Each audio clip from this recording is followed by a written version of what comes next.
Fungus से जुड़े हर सवाल पर हमारे साथ जुड़ रही हैं डॉक्टर पद्म श्रीवास्तव, जो बताएंगी हमें क्या है ये ब्लैक फंगस, क्या सिम्टम्स होते हैं और इससे कैसे लड़ा जाए।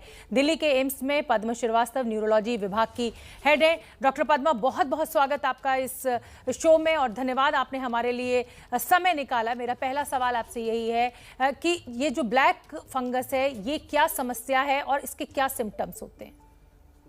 तो ये जो फंगल इन्फेक्शन है कोई नई इन्फेक्शन नहीं है।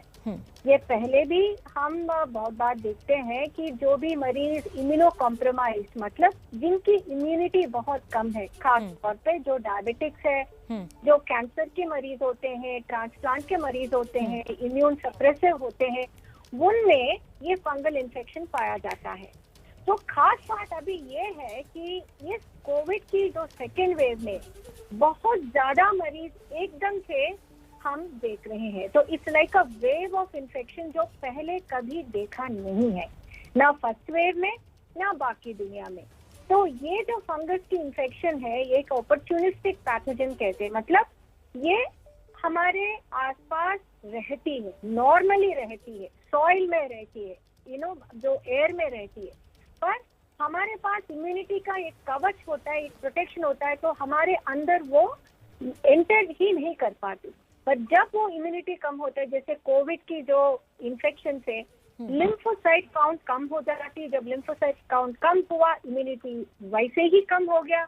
उसके ऊपर से अगर जैसे हमारे जो एल्गोरिथम्स में स्टेरॉइड की यूसेज जो बताया, हाँ हमारे पास तो रामबाण तो है नहीं कोविड के लिए, बट स्टेरॉइड एक है जो WHO की उसमें भी रिकमेंडेशन में ये बहुत ही महत्वपूर्ण, ये हमारे पास एक वस्त्र है।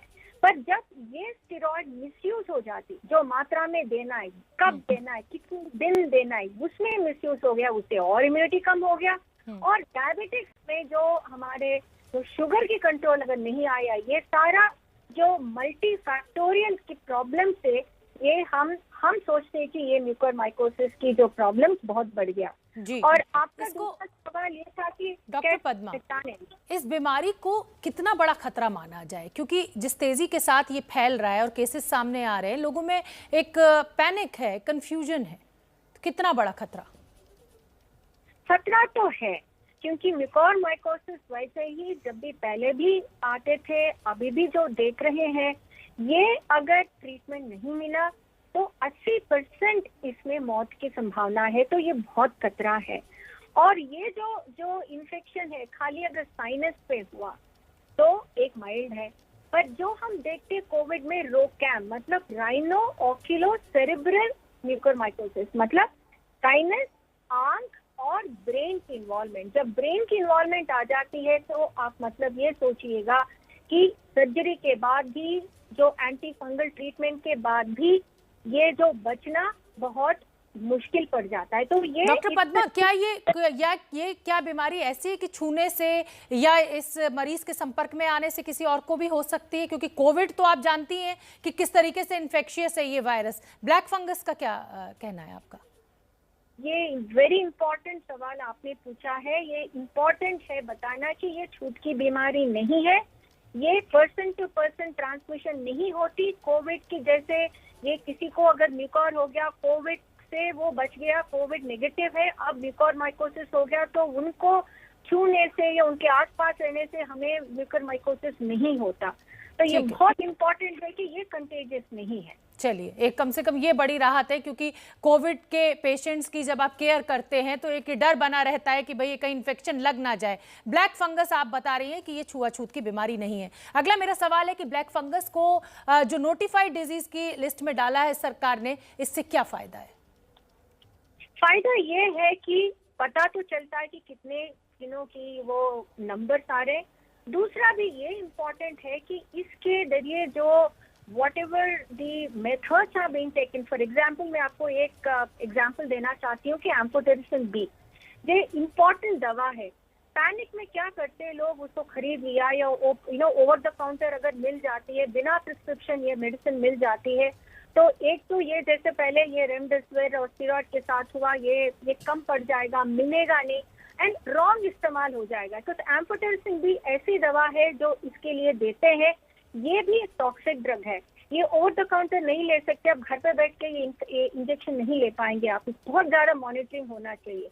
देयरफॉर ये रेगुलेशंस आ गया कि ये तो पता चले कितने आया, और जहां भी ये ज्यादा आ रहा है तो उसमें क्या प्रॉब्लम क्या है, क्यों आ रहा है, व्हाट आर द ट्रिगर्स, ताकि उसके लिए कुछ मेथड्स अपनाए, because prevention is the best thing here, जी नॉट टू मच। इसको तो हमको प्रिवेंट करना है, और उसके लिए notifying and being able to have a hand on कहाँ ज्यादा हो रहा है, क्यों हो रहा है, एंड ड्रग रेगुलेशंस बहुत ही इंपॉर्टेंट मेजर्स होते हैं। डॉक्टर पद्मा, मैं एक इनिशियल इसका क्या सिम्टम आता है, क्योंकि दिखना एक्सटर्नल रूप पे ये तो काफी लेटर स्टेज होती है, तो मरीज में सिम्टम्स क्या होते हैं और इससे बचाव का क्या उपाय है? तो एक तो मैं बचाव का मैं आपको बताती हूँ कि हमारे पास जो है, हमारे सामने हमारे हाथ में जो है, जो लो हैंगिंग फ्रूट जो कहते हैं कि अगर हम डायबिटिक है तो शुगर कंट्रोल रखें, उसके लिए जो भी डॉक्टर के संपर्क में रह के अपने आप कोई सेल्फ मेडिकेशन ना करे, strict sugar control is absolute must. Number 2, self medication करते हुए स्टेरॉइड्स ना ले, एंटीबायोटिक का मिसयूज ना करे। चौथा है hygiene, including our own mask, जो मास्क हम पहनते क्लॉथ मास्क, वो वेट हो गया, वो गीला पड़ गया तो वो नहीं, उसको धो के सुखा के अच्छी तरह पहना। Hygiene is very very important. तो ये 4 तो हम कर सकते हैं। और दूसरा, कैसे ये इसको, how do we suspect that, early कैसे पिकअप होगा। कोविड के बाद जो घर चले जाते हैं, अगर न्यू ऑनसेट हेडेक हुआ, फिर दर्द खास तौर पर एक तरफ हुआ, आंखों के आमने सामने अराउंड ऑर्बिटल और आंखों के पीछे दर्द होने लगा, या जो नेसल कंजेशन, नोज जो ब्लॉक हो जाती है, या कुछ डिस्चार्ज होता है, ब्लडी डिस्चार्ज हुआ या काला काला डिस्चार्ज हुआ, या जो फेस के एक तरह की स्वेलिंग आ गया, रेडनेस आया, तो डिस्कलरेशन हुआ, आंख सूज गया, आंखें की पलके नीचे गिर गया, ये कहीं भी हो तो तुरंत आ जाना। इस पर I mean don't wait till कि बेहोशी के हालत आ रहा है या लकवा हो गया, कुछ और हो गया, वहां तक आना ही नहीं। हालांकि हो सकता है एक फॉल्स अलार्म हो सकता है सिंपल साइनसाइटिस भी हो, कोई बात नहीं, पहले तो आ तो जाए, and the doctors will be able to differentiate कि ये म्यूकोर है या आम तौर की साइनसाइटिस है। तो कोई भी नई प्रॉब्लम, स्पेशली कोविड होने के बाद, आप घर जाने के बाद अगर ऐसे चीजें हुआ तो definitely you must come for checkup. Doctor Padma, ये जो स्टेरॉइड्स का आप जिक्र कर रही हैं, ये सिर्फ कोविड के दौरान लेने से ब्लैक फंगस पैदा हो सकता है, या बहुत सारी ऐसी बीमारियां हैं जिसमें स्टेरॉइड्स लिए जाते हैं, डॉक्टर प्रिस्क्राइब करते हैं और सही अमाउंट में पेशेंट लेता भी है, तो क्या दूसरी बीमारियों में स्टेरॉइड्स लेने वाले पेशेंट्स को भी ये खतरा हो जाता है ब्लैक फंगस का? तो ये खतरा तो डेफिनेटली है। अक्सर हम जो देखते हैं वो डायबिटिक्स में देखते हैं, पर इतनी मैग्नीट्यूड में कभी नहीं देखा। तो इसीलिए हम सोचते हैं, और ये रिसर्च अभी, ये खोज अभी जारी है कि इम्यूनिटी के अलावा, स्टेरॉइड यूज के अलावा, ये जो डायबिटिक्स एंड शुगर कंट्रोल के अलावा और क्या कारण हो सकता है। तो एक खोज ये भी है कि क्या ये कोरोना स्ट्रेन जो अभी है उसके दौरान ये प्रोपेंसिटी ज्यादा है, या कुछ और चीजें हैं, जैसे कोई ट्यूबिंग है, कोई ह्यूमिडिफाइंग फैक्टर्स है, कुछ लोग तो कहते हैं कि ऑक्सीजन की जैसे देते हैं, बिकॉज बहुत सारे लोग आ गया, एक सिलेंडर से 2-3 वायर ट्यूब से दे रहे। पर हमने देखा कि जो मरीज यंग पीपल है, डायबिटीज भी नहीं है, ऑक्सीजन भी नहीं लिया, थोड़े दिन स्टेरॉइड लिया, उनमें भी ये म्यूकोरमाइकोसिस हुआ है। तो हालांकि वो नंबर बहुत कम है, तो हो सकते हैं और भी कारण हो, और इसीलिए ये खोज जारी है। परंतु अभी तक हमारे सामने आया डायबिटीज, स्टेरॉइड, इम्यूनिटी कम होना and hygiene, these are the main things. अगर इसके ऊपर हम जिक्र कर ले तो हो सकता है वी कैन प्रिवेंट इट। जी डॉक्टर साहब, अब एक वाइट फंगस की भी बात की जा रही है, और पटना में ये वाइट फंगस के केसेस भी सामने आए हैं। अभी तक तो ब्लैक फंगस सुन रहे थे, अब ये वाइट फंगस, कोरोना से तो आदमी पहले ही इतना परेशान है, ये क्या बीमारियां पहले भी होती थी या ये अब केसेस ज्यादा आने लगे, और ये वाइट फंगस क्या है? So white fungus is actually a layman term for candidiasis. Now candidiasis is not like Mucor. candidiasis को हम अक्सर पाया जाता है जो भी मरीज आईसीयू में दाखिल है, कई दिन एंटीबायोटिक्स ले चुके हैं, सेप्सिस है, एंटीबायोटिक, बहुत सारे एंटीबायोटिक्स, हाई एंड एंटीबायोटिक्स जब लेते हैं, एंटीबायोटिक रेसिस्टेंस के साथ ये फंगस जो है ये भी एक माइल्ड ऑपर्चुनिस्टिक पैथोजन फैल जाता है। एंड इन सच केसेस ये इसको प्रोफिलैक्टिकली भी कई बार हम आईसीयू में दवाई इस्तेमाल करते, तो white fungus is a different thing.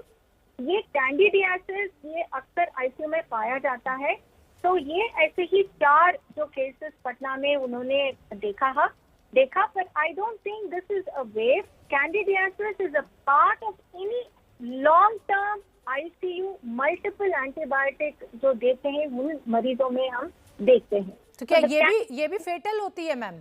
ये व्हाइट फंगस के जो पेशेंट्स होते हैं, अगर सही समय पे उपचार ना मिले तो क्या ये भी फेटल डिजीज है? It is a severe disease. कोई भी माइल्ड डिसीजेस नहीं है, पर आप देखिएगा ये है आईसीयू मरीज में जिनमें बहुत सारे ऑर्गन्स ऑलरेडी इफेक्ट हुआ, बहुत सारे एंटीबायोटिक्स दे चुके हैं, उसके रेसिस्टेंस डेवलप हुए हैं, उनकी इम्यूनिटी भी लो है। वैसे ही इस माहौल में एक फंगस एक सेप्सिस जैसे बढ़ जाती है तो ऑब्वियसली ये सीरियस मामला हो सकता है, पर इसका भी उपचार है। कैंडिडियासिस इज ऑल्सो ट्रीटेबल, इसका भी मेडिसिन है। ठीक है, मैं आगे बढ़ना चाहूंगी और वैक्सीन की मैं बात करना चाहूंगी, क्योंकि वैक्सीन की जो डोजेस के बीच का अंतराल है उसको अब बढ़ा दिया गया है। क्या वजह आप देखती हैं? क्या इससे एफिकेसी और ज्यादा बढ़ेगी या वैक्सीन की कमी थी इसलिए इसको बढ़ाया गया? रिसर्च क्या कहती है? तो मुझे तो लगता है कि जो साइंस है हमारे पास, एंड साइंस का आप देखिएगा, science is an evolving thing. हमारे पास तो 10 साल का ना एक्सपीरियंस ना कुछ है, 1.5 साल की एक्सपीरियंस है। तो हमारा गोल पोस्ट जो है इसीलिए बदलते जा रहे हैं कि जैसे जैसे साइंस और जैसे जैसे हमारा एविडेंस आ रहा है तो हमारे एल्गोरिदम्स एंड गाइडलाइंस भी चेंज हो रहा है। उसके साथ साथ मुझे लगता है कि since we are walking on a tightrope, हम बैलेंस कर रहे हैं कि डिमांड क्या है, सप्लाई क्या है। इस बैलेंस में कितने लोगों को जो प्रायोरिटाइज करके कितना तक हम उनको प्रोटेक्शन दे पाते हैं, आई थिंक ये सारे चीजें नजरिया लगाते हुए I think these guidelines are being made. तो देयरफॉर ये बताया है ना, लिटरेचर के अनुसार, साइंस के अनुसार ये भी देखा गया है कि जब आप स्पेसिंग करते हो तो आपकी इम्यून मेमोरी होती है, immune memory cell based and immunoglobulins, और ये देखा जाए इज वेरी हेट्रोजीनस। और कई लोगों में almost like 3 months and up to at least in the literature it is still 12 weeks. Now 16 weeks कुछ लोग बताते हैं, I don't know much about it, but I think ये बैलेंस बना के ये डिसीजंस ले रहे ताकि प्रायोरिटाइज करके जिन लोगों को मैक्सिमम चाहिए उनको डेफिनेटली कुछ ना कुछ प्रोटेक्शन मिल जाए। ठीक है, मैं अगला सवाल आपसे इम्यूनिटी को लेकर जानना चाहूंगी, क्योंकि ब्लैक फंगस का आपने जिक्र किया, व्हाइट फंगस का आपने जिक्र किया और इम्यूनिटी से रिलेटेड ये डिजीज हैं। मैं ये जानना चाहूंगी कि अगर इम्यूनिटी को लेकर पहले से ही दिक्कत है तो क्या वैक्सीन उतनी ही कारगर है, उतनी ही जितनी कि जिन लोगों को इम्यूनिटी की दिक्कत नहीं है उन पर ये कारगर है? तो ये अच्छी सवाल है। अब ये जो इम्यून रिस्पॉन्स जो कैसे आप, जैसे हमने वैक्सीन ले लिया, हमें कैसे पता कि हमारे इम्यूनिटी बढ़ गई या हमारे इम्यून मेमोरी आ गई? तो वो एंटीबॉडीज एसेस करके ये एक तरह से पता चल सकता है। तो अभी तक तो जो चेकअप हो रहा है वो antibodies in terms of spike protein के against antibodies, and you can also have antibodies against several virion, the whole virion also. और इसमें देखा है कि कुछ लोगों की रिस्पॉन्स उतना अच्छा नहीं है, कुछ लोगों को बहुत बढ़िया होता है। आपने भी सुना होगा, इट्स वेरी हेट्रोजीनियस। तो जिनको एंटीबॉडी रिस्पॉन्स बहुत अच्छा नहीं है तो obviously they will be little more prone. आपने देखा है कि ब्रेक थ्रू इन्फेक्शंस भी आते हैं। तो अभी तक हमारे पास क्या एविडेंस है? अगर आपके पास 1 शॉट मिली तो आपका पूरा इम्यूनिटी नहीं है। आपके पास 2 शॉट मिला और 2 हफ्ते हो गया उसके बाद, तो आपका मैक्सिमम चांस है कि इम्यूनिटी अच्छी तरह है। डॉक्टर पद्मा, ये इम्यूनिटी को लेकर डॉक्टर पद्मा जो एंटीबॉडीज की संख्या की बात है उस पर लेकर अलग अलग दावे, अलग अलग बात की जाती है। मैं आपसे जानना चाहूंगी कि अगर ब्लड टेस्ट के बाद, पहली डोज के बाद कितनी एंटीबॉडीज को अच्छा माना जाता है और कितनी एंटीबॉडीज को कम माना जाता है? 2 डोज के बाद कितना एंटीबॉडीज होनी चाहिए जिसको एक अच्छा स्कोर माना जाए? तो अच्छा स्कोर ये माना जाता है किसी को भी more than 20-25। Okay, so but only thing is अगर आपके पास 10, 14, 15 भी है तो ठीक है। अगर आपके पास 2 से भी कम है या ना ही है, 0 आ रहा है, तो आप बस ये देखिएगा, कई तरीके हैं ये एंटीबॉडी टेस्टिंग करने में, that also we must be careful about. And कैसे करते हैं, कौन से टेस्ट से करते हैं, उसकी सेंसिटिविटी स्पेसिफिसिटी के ऊपर भी रहता है। पर मैं ये मानती हूँ कि ये मैं नहीं कह रही हूँ कि सब लोग जाके एंटीबॉडी करा ले। Most important is only two things. One, कि जो वैक्सीन आपको दिया जा रहा है ताकि आपके प्रोटेक्शन सिवियरिटी ऑफ डिसीज ना हो, बिल्कुल उसका तो एडवांटेज हमारे पास है। ये भी 100% नहीं, बट ऑलमोस्ट 90%। मतलब वैक्सीन लगाना ही डॉक्टर पद्मा सबसे बड़ा हथियार है। अगर कोरोना को हराना है तो फौरन, अगर आपके लिए प्रिस्क्राइब्ड है, आपकी उम्र में लगाया जा रहा है तो लगवा लेनी चाहिए। बहुत बहुत धन्यवाद डॉक्टर पद्मा, आपने हमारे लिए समय निकाला और ये महत्वपूर्ण जानकारी हमारे दर्शकों तक पहुंचाई।